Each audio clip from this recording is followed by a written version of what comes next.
Isang mapagpalang umaga sa ating lahat, mga kapatid ko kay Kristo. Isang kagalakan na muli tayo ay makapag-bulay-bulay sa salita ng Panginoon sa umagang ito. 10 minutong pagbubulay-bulay ng mga salita ng Panginoon upang papurihan at sambahin ang ating Panginoong Jesucristo. Ang ating pong pagbubulay-bulayan sa linggo ng umaga ay matatagpuan sa Lucas Kapitulo 7 talatang 36 hanggang 50. Isa sa mga Pariseo ang humiling na siya ay kumain kasama niya. Pagpasok niya sa bahay ng Pariseo, siya ay dumulog sa hapag. Narito ang isang babae na namuhay sa kasalanan ang nasa lungsod na iyon. Nalaman niya na si Jesus ay dumulog sa hapag sa bahay ng Pariseo. Dahil dito, nagdala siya ng isang mabangong langis na nasa garapong alabastro. Tumayo siya sa likuran ni Jesus sa kanyang paanan. Siya ay umiyak at sinimulan niyang basain sa kanyang luha ang mga paa ni Jesus. Pinunasan niya ang ng kanyang buhok at taimtim na hinagkan ang paa ni Jesus. Pinapahiran niya ito ng mabagong langis. Nakita ito ng Pariseo na nag-anyaya kay Jesus. Siya ay nangusap sa kanyang sarili. Kanyang sinabi, kung propeta ang taong ito, nalaman sana niya kung sino at anong uring babae ang humihipo sa kanya, sapagkat ang babaeng ito ay makasalanan. Sa pagsagot ni Jesus, sinabi sa kanya, Simon, may ilang bagay akong sasabihin sa iyo. Sinabi niya, Guro, sabihin mo. Sinabi ni Jesus, may 2 lalaking nangutang sa isang nagpapautang.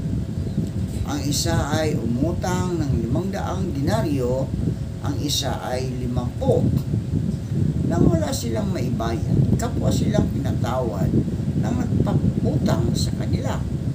Sabihin mo kung sino sa kanila ang ibig sa kanya ng lubos. Sumagot si Simon, sa palagay ko, ang pinatawad sa malaking pagkakautang. Sinabi ni Jesus sa kanya, tama ang iyong hatol. Umarap siya sa babae. Sinabi niya kay Simon, nakikita mo ba ang babaeng ito? Pumasok ako sa iyong bahay at hindi mo ako binigyan ng tubig para mahugasan ko ang aking paa. Ngunit binasa ng babaeng ito ang aking mga paa ng kanyang luha. Pinunasan niya ito ng kanyang buhok. Hindi mo ako binigyan ng halik. Ngunit ang babaeng ito ay hindi huminto sa mataimtim na paghalik sa aking mga paa mula pa nang ako ay pumasok. Hindi mo pinahira ng langis ang aking ulo. Ngunit pinahira niya ng mabangong langis ang aking mga paa. Dahil dito, sinasabi ko sa iyo, pinatawad na ang marami niyang kasalanan sapagkat siya ay umibig ng lubos at ang pinatawad ng kaunti ay umiibig ng kaunti. Sinabi niya sa babae, ang iyong mga kasalanan ay pinatawad na, at ang mga kasama niyang nakadulog sa hapag ay nagsimulang magsabi sa kanilang mga sarili. Sinabi nila, sino ito na nagpapatawad ng mga kasalanan? Sinabi niya sa babae, iniligtas ka ng iyong pananampalataya. Humayo kang payapa. Ipinapakita ng mahabagin at personal na paglilingkod ni Jesus sa kwentong ito ang perpektong huwaran kung paano tayo dapat makipag-ugnayan sa ating kapwa-tao. Maraming halimbawa sa banal na mga kasulatan kung paanong ang tagapagligtas na naantig ng malalim at walang maliw na pagkahabag ay nakikipag-ugnayan sa mga tao noong kanyang panahon at tinutulungan ang mga nagdurusa at mga nangamba at nanlulupaypay. Nagaya ng mga tupa na walang pastol, iniunat niya ang kanyang maawaing kamay sa mga nangangailangan ng tulong sa kanilang mga paghihirap, kapwa sa pisikal at espiritual. Tayo po ay manalangin. Ama naming Diyos na mapagmahal, Ikaw ay napako sa krus dahil sa aming mga sala. Salamat, Panginoon, sa walang hanggang pag-ibig na inalay mo sa amin. Aming inilalapit sa inyo ang aming mga kapatid sa pananampalataya na nangangailangan ng kagalingan dahil sa karamdaman. Naway ibalik mo ang kanilang mga lakas na nawala dahil sa karamdaman. At pagalingin mo sila. Aming inilalapit ang mga kapatid na naghahanap buhay sa lansangan na sila'y ingatan mo sa mga sakuna sa lansangan. Amin ding inilalapit sa iyo ang aming mga kapatid na mangingisda na sila ay ingatan mo sa laot ng karagatan. Amin ding inilalapit sa inyo ang aming mga kapatid na magsasaka na sila ay ingatan sa kanyang pagsaka upang ang bawat Pilipino ay magkaroon ng pagkain sa hapag. Naway ang pagpapala sa bansang Pilipinas ay ibuhos mo, Panginoon, upang hindi na kami mag-angkat ng anumang pangangailangan sa ibang bansa, kundi kami na ang mag-provide ng mga pangangailangan ng iba. Amin ding inilalapit sa iyo, Panginoon, ang aming mga kapatid na naghahanap ng trabaho, lokal man o abroad. Naway makasumpong sila ng magandang trabaho sa tulong ng iyong banal na Espiritu upang sila ay magkaroon ng hanap buhay. Salamat, Panginoon, sa mga kasagutan sa aming mga panalangin. Sa pangalan ni Jesus. Amen. Ang mahabaging pag-uugali ni Jesus ay nagmumula sa pag-ibig sa kapwa-tao. Sa kanyang dalisay at ganap na pagmamahal na siyang diwa ng kanyang nagbabayag salang sakripisyo. Ang pagiging mahabagin ay pangunahing katangian ng mga taong naghahangad ng kabanalan. At ang banal na katangiang ito ay kasama ng iba pang katangiang Kristiyano, tulad ng pakikidalamhati sa mga nagdadalamhati at pagkakaroon ng habag, awa at kabaitan. Ang pagpapakita ng habag sa iba ay sa katunayan ang diwa ng Ebanghelyo ni Jesucristo at tanda ng ating espiritual na emosyon na pagiging malapit sa tagapagligtas. Dagdag pa rito, ipinapakita nito ang antas ng impluwensya niya sa paraan ng ating pamumuhay at ipinapakita ang kadakilaan ng ating mga espiritu. Mahalagang pansinin na ang mga pagpapakita ni Jesus ay habag ay hindi paminsan-minsan o kinailangang ipakita batay sa listahan ng mga gawaing dapat tapusin, kundi mga araw-araw na nagpapakita ng kanyang dalisay na pagmamahal sa Diyos at sa kanyang mga anak at ng kanyang walang maliw na hangaring tulungan sila. Natukoy ni Jesus ang pangangailangan ng mga tao kahit sa malayo, kaya hindi nakakagulat. Halimbawa, na pagkatapos pagalingin ang alipin ng senturyon, naglagbay si Jesus mula sa Capernaum papunta sa lungsod ng Nain. Doon ginawa ni Jesus ang isa sa pinanakakaantig na himala niya sa kanyang ministeryo sa lupa nang inutusan niya ang isang patay na lalaki, ang tanging anak ng balong ina, na bumangon at mabuhay. Natanto ni Jesus hindi lamang ang matinding pagdurusa ng inang iyon, kundi ang mahirap na sitwasyon ng kanyang buhay. At naantig siya ng tunay na pagkahabag para rito.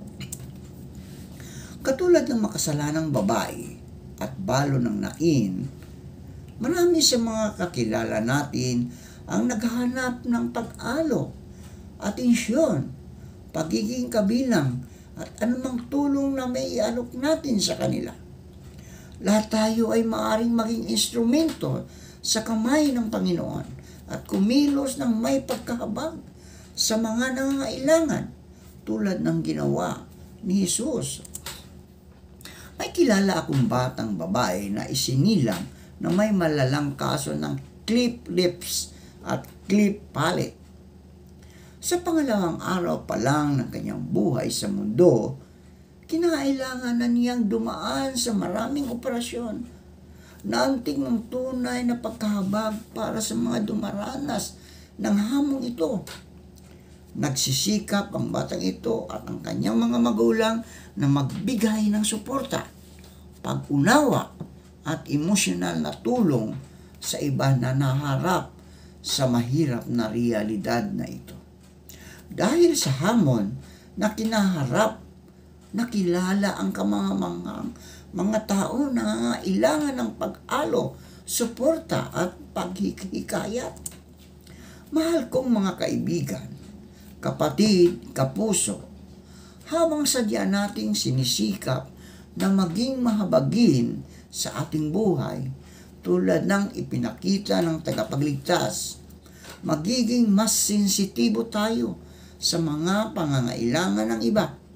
Sa pagiging mas sensitibo, mapupuno ng tapat na interes at pagmamahal ang bawat pagkilos natin. Kikilalanin ng Panginoon ang ating mga pagsisikap at siguradong mabibiyayaan tayo ng mga oportunidad na maging mga instrumento sa kanyang mga kamay sa pagpapalambot ng mga puso at paghahatid ng kaginawaan sa mga kamay na nakakababa. Nilinaw din ng payo ni Jesus kay Simon na Pariseo na hindi tayo kailanman dapat maging malupit sa paghatol at walang habag sa ating kapwa dahil lahat tayo ay nangangailangan ng pangunawa at awa mula sa mapagmahal na Ama sa langit dahil sa mga pagkukulang natin. Hindi ba ito mismo ang itinuturo ng tagapagligtas sa isa pang okasyon nang sabihin niyang, bakit mo nakikita ang puwing na nasa mata ng iyong kapatid, ngunit hindi mo pinapansin ang truso na nasa iyong sariling mata? Dapat nating tandaan na hindi madaling intindihin ang lahat ng dahilan sa ugali o reaksyon ng isang tao.